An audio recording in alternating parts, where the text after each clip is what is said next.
99% लोग जिम में over train नहीं कर रहे, दे आर अंडर फ्यूलिंग और उसको डिसिप्लिन समझ रहे हैं। और आयरनी ये है, वर्कआउट नॉलेज पे इतना कॉन्फिडेंस होता है जैसे जिम फ्लोर पे हर बंदा ट्रेनर हो।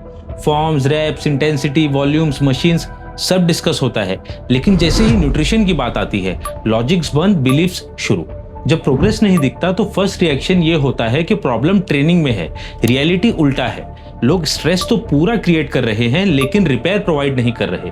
वर्कआउट विजिबल है और न्यूट्रिशन इनविजिबल, इसलिए वर्कआउट पे कॉन्फिडेंस होता है और न्यूट्रिशन पे सिर्फ बिलीफ। यहीं से पूरा सिस्टम ऑफ ट्रैक चला जाता है। तुम कब आए? सबसे पहले मैं ही आया। ये डिस्कशन फैट लॉस या वर्कआउट प्रोग्रामिंग के बारे में नहीं है। इस वीडियो में हम डिस्कस करेंगे कि क्यों न्यूट्रिशन को वर्कआउट से ज्यादा सीरियसली लेना जरूरी है। क्योंकि न्यूट्रिशन डिसाइड करता है बॉडी स्ट्रेस को कैसे इंटरप्रेट करेगी, एडेप्टेशन होगी या बस डिफेंस, शॉर्ट टर्म रेस्पॉन्स क्या होगा और लॉन्ग टर्म हेल्थ और एजिंग का ट्रेजेक्टरी क्या होगा। इसको समझने के लिए पहले ट्रेनिंग का रोल क्लियर होना चाहिए। वर्कआउट प्रोग्रेस नहीं बनाता, वर्कआउट सिर्फ स्ट्रेस क्रिएट करता है। मतलब बॉडी को ऐसी सिचुएशन में डालना जहां बॉडी ग्रो कर सके। हर वर्कआउट से बॉडी पर मल्टीपल लेवल पे स्ट्रेस आता है। ये सब मिलकर बॉडी को एक मैसेज देते हैं, अब मुझे अपग्रेड होना है। पर वर्कआउट सिर्फ सिग्नल है, ग्रोथ नहीं। और उस सिग्नल का रिस्पॉन्स क्या होगा, ये न्यूट्रिशन डिसाइड करता है। अगर बॉडी के पास सफिशिएंट न्यूट्रिशन सप्लाई है तो बॉडी वर्कआउट स्ट्रेस को कंस्ट्रक्टिव मानती है, क्योंकि रिसोर्सेज अवेलेबल रहते हैं और एडेप्टेशन फॉलो होती है। और अगर न्यूट्रिशन इनएडुकेट या डेफिसिट में है तो बॉडी वर्कआउट स्ट्रेस को एक थ्रेट की तरह मानती है और डिफेंसिव हो जाती है। इसकी वजह से ग्रोथ या एडेप्टेशन नहीं हो पाती। जब भी न्यूट्रिशन की बात आती है तो ज्यादातर लोग सिर्फ प्रोटीन पे अटक जाते हैं, लेकिन न्यूट्रिशन सिर्फ प्रोटीन या कैलोरीज तक सीमित नहीं है। ये एक पूरा रेगुलेटरी सिस्टम है जो बॉडी को ये बताता है एनवायरनमेंट सेफ है या अनसेफ। ये सिस्टम एनर्जी अवेलेबिलिटी के अलावा टिश्यू मेंटेनेंस और हार्मोन बैलेंस के साथ नर्वस सिस्टम स्टेबिलिटी और इन्फ्लेमेशन एंड इम्यूनिटी के लिए रिस्पॉन्सिबल होते हैं। सभी मैक्रो और माइक्रो न्यूट्रिएंट का अपने लेवल पे बॉडी को फ्यूल करने का इंपॉर्टेंट रोल होता है। Heavy training higher fuel, light training normal fuel और रेस्ट डे पे सिर्फ मेंटेनेंस फ्यूल। रिपेयर भी रिलेटिव होती है बॉडी वेट ट्रेनिंग और डेली मूवमेंट के हिसाब से। मतलब 70 किलो और 100 किलो वाले का न्यूट्रिशन कभी सेम नहीं हो सकता। सेम डाइट पे रिपेयर नहीं कर सकते, इसलिए अक्सर जेनेरिक डाइट फेल हो जाती है। न्यूट्रिशन सिर्फ बॉडी को फ्यूल नहीं करता, वो कंटेक्स्ट देता है और कंटेक्स्ट डिसाइड करता है ग्रोथ होगी या डैमेज।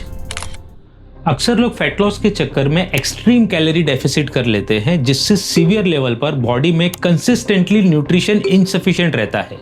बॉडी इसे फैट लॉस नहीं समझती, बॉडी इसे थ्रेट समझती है और अपना सर्वाइवल मैकेनिज्म एक्टिवेट कर लेती है, जिससे कॉर्टिसोल एलिवेट होता है, रिपेयर बंद हो जाती है, एनर्जी डाउन रेगुलेट होती है और एडेप्टेशन ब्लॉक हो जाती है। ये पैटर्न ज्यादातर उन लोगों में देखने मिलता है जो फैट लॉस के डेस्परेशन में सिर्फ सलाद खाते हैं या किसी मील रिप्लेसमेंट फार्मूला के ट्रैप में फंस जाते हैं, क्योंकि इससे सफिशिएंट न्यूट्रिशन तो मिलता नहीं और वीकनेस की वजह से आज नहीं तो कल इन्हें वापस ये बंद करना पड़ता है।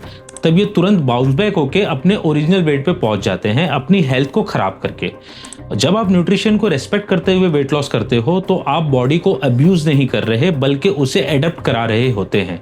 लॉन्ग टर्म रिजल्ट्स को सस्टेन करने के लिए अंडर न्यूट्रिशन ज्यादातर साइलेंट होता है। टाइम के साथ बेसलाइन एनर्जी गिरती है, फोकस और मूड अनस्टेबल हो जाते हैं, रिकवरी टॉलरेंस कम होती है, माइनर इश्यूज फ्रिक्वेंट हो जाते हैं। वर्कआउट का या फैट लॉस का पर्पस सिर्फ प्रेजेंट परफॉर्मेंस नहीं होता, बल्कि long term health preservation, functional capacity और एज रिलेटेड डिक्लाइन को स्लो करना होता है।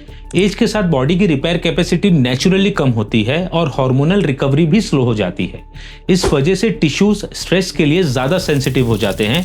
अगर आपके वर्कआउट में न्यूट्रिशन कम है तो आपका वर्कआउट एंटी एजिंग नहीं बल्कि फास्ट एजिंग हो सकता है, क्योंकि न्यूट्रिशन डिसाइड करता है कि बॉडी कैसे एज करेगी।